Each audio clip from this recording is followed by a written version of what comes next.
Welcome back to JM Football. These are our Week 5 power rankings. We're powering through the NFL season. Dalton, Feely, let's just get right into it. We have tiers where we break up NFL teams. We rank them from 1 to 32, but we start at the bottom. So let's start off with Caleb Williamsville, since that is the last tier.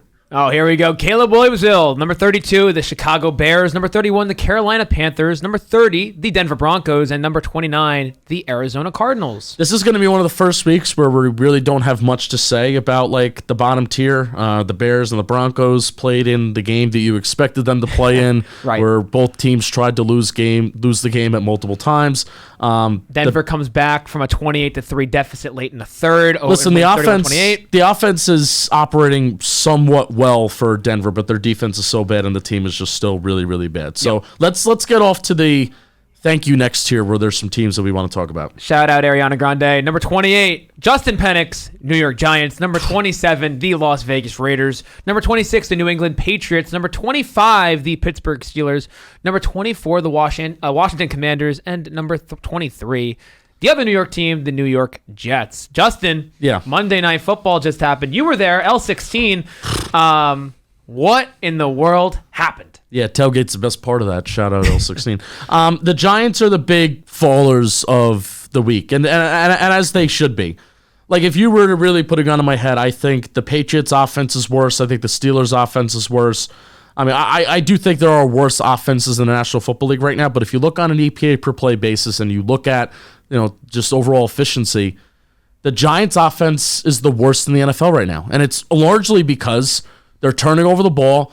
And they just don't score points. I mean, outside of that second half versus the Arizona Cardinals, they're scoring 5 points per game. They haven't scored a first half offensive touchdown yet this year. So the Giants are the biggest fallers. The Seahawks was the one opponent where really they had an opportunity to put up some big plays on offense and they had an opportunity to score some points, and they just didn't. So right now, the Giants deserve to be this low because they legitimately do have the worst offense in football right now. One of the things that surprised me watching that game last night, Darren Waller, this big acquisition, has one target going into the last offensive drive the Giants have in the game. Yeah. Very odd if he's supposed to be that big guy, that big pass catcher in that offense, and he has one target going into the last drive of the fourth quarter. That's a bad sign. Darius Slayton, Darren Waller, and Jalen Hyatt all added up for 8 targets in that game. This Giants offense is really weird. I really thought this was going to be one of the better offenses going into this year, second year of Brian Daboll and Daniel Jones together. One of the things that stands out, we're talking about points. Obviously, you win games in the NFL with points scored, but you get down the field by yards per play. The Giants are tied for dead last with the other team that hasn't scored a first half touchdown, the Cincinnati Bengals. So that's not good at 4.0 yards per play. And yards per game, 31st offensive yards per game, right in front of the Cincinnati Bengals. So Giants really struggling moving the ball down the field, which results in not putting up points. Next 2 weeks are going to be tough, and I don't see a bright future, at least for the next couple of weeks in New York. You can argue those stats are worse for the Bengals than the Giants because the Bengals obviously coming into this year having Super Bowl expectations. We're going to talk about that. We're going to talk about that when we get to that tier. So mid-meh-meh. Here we go. Let's move to it. We have the Titans at 22. We have the Vikings at 21. We have the Texans at 20. I think they're the biggest jumper of the week. And then the Indianapolis Colts at 19. The Texans, I got to give them a hand. I threw some money on Pittsburgh this week, and I look like the biggest ass picking them. No. Yeah, that was just not great. 30-6. Good for Houston. Good for DeMeco Ryans. I'm really happy for him. Yeah. I love DeMeco Ryans, and that's back-to-back wins. First time they've won a game at home since 2021. So doing that in front of the guys, in front of the fans and NGR Stadium, huge. That's their biggest win since 2017. They won by 24 points, biggest since 2017.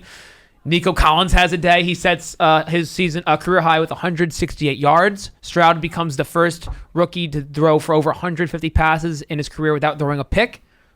That Texans offense has looked surprisingly well. It's fun. It's a fun team right now. Yeah. And they're not even running the ball all that efficiently, too.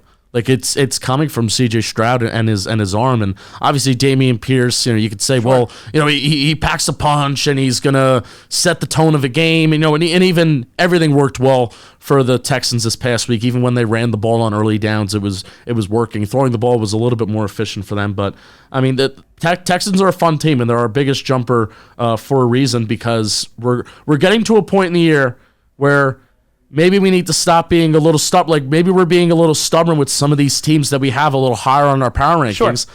And if the Texans continue to win, if they continue to play good offensive football, DeMeco Ryans is already a defensive head coach. Yeah. If they continue to play good offensive football, there's no reason why a team like the Texans should not keep rising up in the power rankings for sure. Any other team you want to mention in this tier? One last thing I just want to say on the Texans real quick. They were missing Laramie Tunsil again. Josh Jones was banged up. They're missing multiple. Their offensive line is banged up, and they put up 30 points though versus this Pittsburgh defense, and they allow 0 sacks. Yeah. 0 versus T.J. Watt in that defense. And as a Giants fan who's missing Andrew Thomas and missing some other starters, it's like, well, Andrew Thomas and Laramie Tunsil are right at that same level, right up there with each other, being the best left tackles in the National Football League. I think Tunsil actually gets the nod. Okay.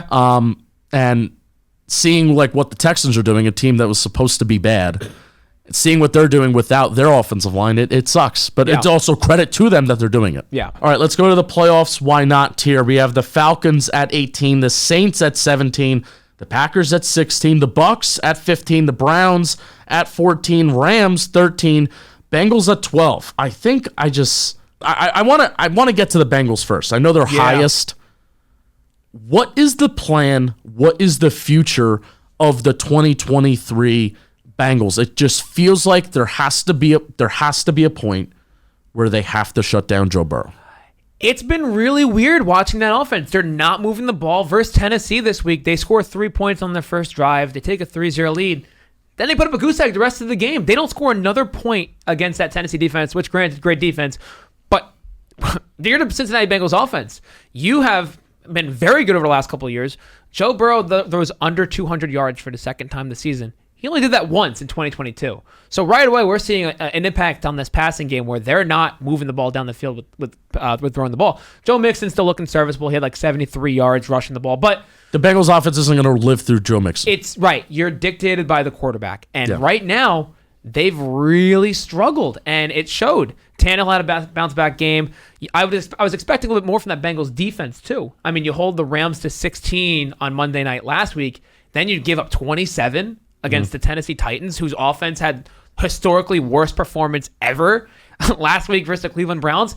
Very weird by the Cincinnati Bengals. And like you said, I'm really wondering if this offense with Joe Burrow could bounce back. And Jamar, did you see that interview with Jamar Chase at the end of the game? He was saying, I'm always open. They're running hot. They're running hot. I mean, as they kind of should be too. But at the end of the day, they still feel like a team where if you snap your fingers and they suddenly find it, it's like, well, they could win 9 games in the regular season, sneak at the playoffs, and you're still thinking, well, these are the Cincinnati Bengals once the postseason comes. But we've been saying that same talking point for the last few weeks.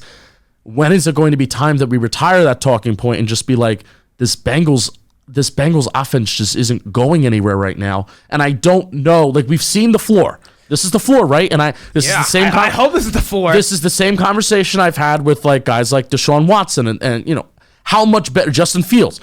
We've seen the floor. How much better can it actually get right now? And I don't know how much better it can get unless Joe Burrow. I think it's got to be the calf. Like, unless Joe Burrow's calf can improve, and unless he could start moving from within the pocket again and extending plays like he does. How he extends plays is different from Lamar. It's different from Josh Allen. It's different from Mahomes, but it's still very much a present thing in his game right now that is missing. And I think it's really hurting the Bengals offense right now. I have a note on the Packers. They got Christian Watson and Aaron Jones back. They get embarrassed on Thursday Night Football. I thought that game was going to be a little bit closer. I thought they were going to come out with a little bit more juice. They have some offensive line injuries that are hurting them. And also, I think Jordan Love just needs to be a little bit more accurate with the ball. I mean, for all the credit that he's gotten for not turning over the ball and playing efficient, I think it's been lost that he hasn't totally been accurate with the football so far this year. So that's something to keep an eye on as well. You want to talk about the Tampa Bay Bucks? No, just a quick shout out. I mean, 3-1. Baker's playing really good football. And a shout out to Dave Canales. Like he gets hired from Seattle. Their quarterback coach turns into the Bucks offensive coordinator. They've done a really good job. The one thing I've really noticed, that running game is still really bad, as we've mentioned with some of these offenses. But it's like them and the Texans are kind of in a similar spot. Overachieving. They're both doing a really good job of minimizing mistakes, and minimizing putting their quarterbacks in shitty situations. Yes. They're playing to their strengths, and that's a very good thing. Baker, he's not a world beater, but when he's in the right spot, the right situation, if he's playing high, he can win you games. He can help you guys win games. Yeah. And so that's a Bucks being 3-1, leading the NFC South. You wouldn't have thought that when they lost Tom Brady. So good for them. Maybe they keep moving up. They keep on winning. Yeah, and a Todd Bowles defense is still doing what a Todd Bowles defense does. And even take this past week, for example. They're playing on the road against the Saints. They're driving down the field. I believe it's a Baker Mayfield turnover. Actually, no, I think it was it deep in their own. It was either deep in their own territory or it was deep in the Saints territory where Baker Mayfield has a turnover, and then a couple plays later, Antoine Winfield recovers a fumble. Oh, the fumble, right. And then it gives the Bucks. It was in the Saints red zone, so it gives the Bucks the ball right back. They wind up scoring a touchdown. Shout out Trey Palmer too. Like a lot of these guys, fade touchdown. Hey, Trey Palmer, like a guy from Nebraska who we looked at in this year's draft. It's like, you're kind of a speed guy. What else do you do? They're using them down to Tampa Bay. And shout out Antoine Winfield too. The games in which he's been really good this year, he has been really good, forcing a lot of turnovers. He's been a super fun player to watch. Coming out of Minnesota in the 2020 draft. Dalton, let's get to the playoffs. You better be there tier.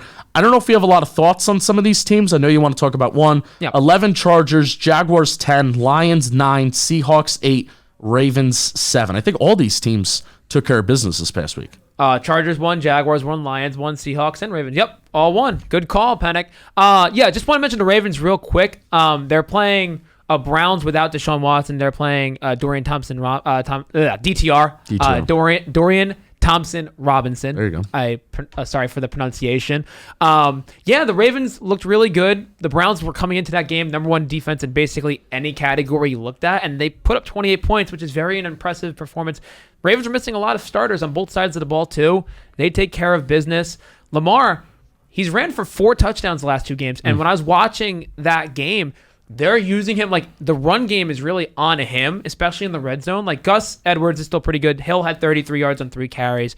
Melvin had 1 big run. But the run game is really, in the red zone especially, is on Lamar. He's doing a great job fitting gaps, offensive lines blocking it up, and he's had a couple runs where he's untouched and gets into the end zone. So he's been very efficient this year too. Highest completion percentage by almost 8% in any year we've looked at so far. Right. Second highest rating of his career. So we've seen, even without Greg Roman as an offensive coordinator, they've been a really good job. Doing a really good job on offense so far. Yeah, 74% completion rate. And he's been really good in CPOE as well. So he's completing the passes that he's supposed to complete and then some. So that tells me that the quarterback is accurate. And why I think you see the completion percentage that's so high this year is because his intended air yards per pass attempt is 6.8. That's got to be low, right? It's his career low so far by far. He's never even had a year where it's been 7. Every single year, 8.7, 8.8, 8.6, 9.3, 8.3. Wow. So huge drop off. This has been a quarterback, Lamar, that when people say, he can't throw the ball down the field, it's what he's done throughout his entire career. He's thrown it down the field. Yeah.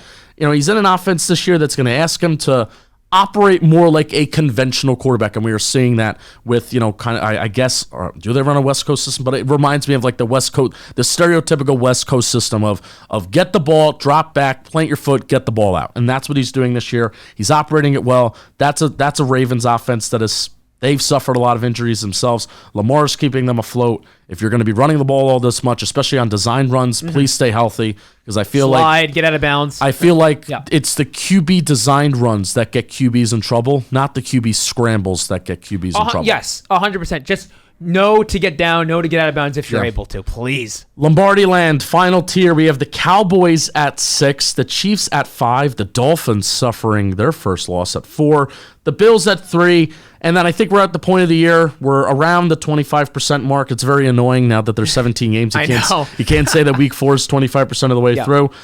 So I think we're at a point where, hey, if you're undefeated, you can be 1 and 2 in the power rankings, even though, hey, the Eagles, they do have some flaws. And then you have the Eagles at 2, the 49ers at 1. But I feel like I don't feel bad about putting the 49ers at 1. You can have some people that may say, oh, the Eagles don't deserve to be at 2, which is fair, but they are undefeated. Yeah, they're undefeated. I think it's funny that the number 1 slot has become a little bit of a funny curse, a little jinx right now, where we've had a couple teams been in the number 1 spot and they lose back-to-back weeks. Dallas, Miami, looking at you. So does that mean the Niners potential upset watch next week going into week 5? Brock Purdy hasn't lost a game. He hasn't thrown a pick yet either, which is kind of crazy. He's won 12 in a row so far in his career. He just scores 30 points. Hasn't thrown a pick this season. It's amazing. CMC runs for has 4 touchdowns in that game. Yeah. Purdy runs 1 in. What's the stat? Man. What's the stat of one of 3 QBs in the NFL so far this year? This is awesome. So we were talking before the show. I was looking at little stats, and 3 quarterbacks haven't thrown a pick this year. Brock Purdy's 1. CJ Stroud is 1. Josh Dobbs is 1. With at least 100 pass attempts. With at least 100 pass attempts. Yes, those are only the 3 quarterbacks to have not thrown a pick. The 3 quarterbacks that everybody would have guessed. Yes, without an interception. No. That's amazing. Yeah. All right, so we'll quickly finish this off. Chiefs are down at 5. Mahomes is still playing well. The offense is still really efficient. But Mahomes did not have a good game against the Jets on Sunday night. Right. 100%. And really, if the Chiefs are matched up with the Dolphins and the Bills in the playoffs, like I just think from a pure skill position, like being overwhelmed standpoint, Stephon Diggs, there's not that guy in the Chiefs, Travis Kelce. Solely from a skill position standpoint, like I think those teams overpower the Chiefs, like if you compare them offensively. So, Chiefs are still good. I feel like you're at a point in Lombardi land where all these teams are so close to each other. They're so good. They're so elite. Dolphins being at 4. All right, what do you take from the Bills and the Dolphins game? The Bills just absolutely blowing the doors off the Dolphins. I mean, good for the Bills offense, obviously putting up 48. Now, they've put up, I think, over a combined 80 points over the last 2 weeks between their games in Washington and Miami.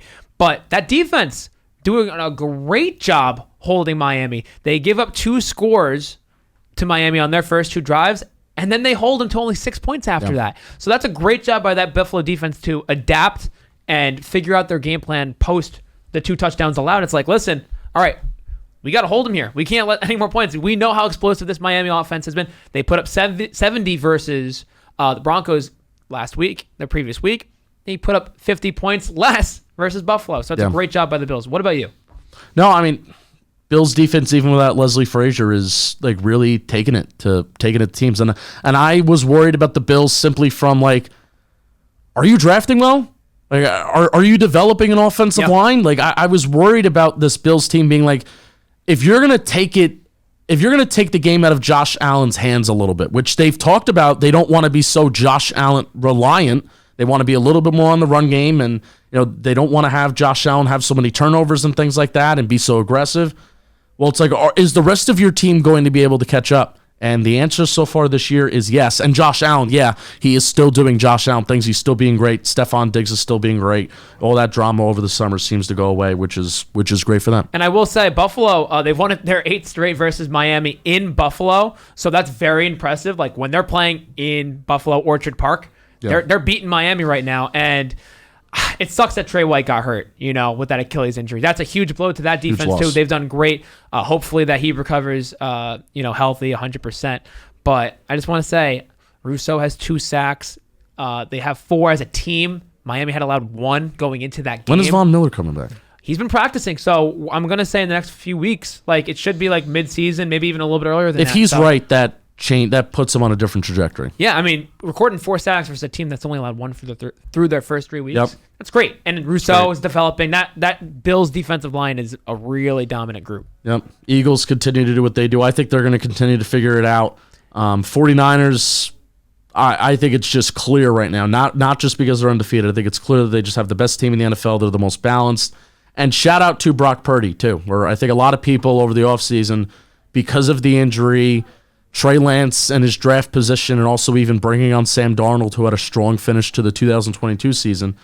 For some reason, Brock Purdy just got lost in the weeds a little bit, and it's like, no, this Brock Purdy is not just doing what Kyle Shanahan's asking him to do. He's not flashy, but man, he's really, really effective. He is doing everything that Kyle Shanahan's asking him to do, but also the results are just so good where it's not just Jimmy G efficiency, what you saw, which maybe could be a little fake. Like Brock Purdy is doing the damn thing. So shout out to him. Mystery relevant turns into super relevant. Next week, Sunday Night Football, San Francisco will be hosting the Dallas Cowboys. Two Lombardi Land teams facing off. Who's home?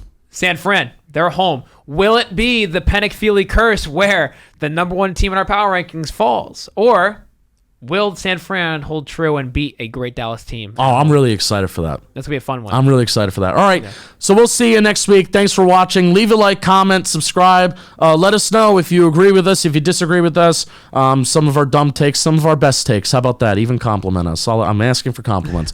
I appreciate you guys. We'll see you next week. Thanks for watching. Bye, guys.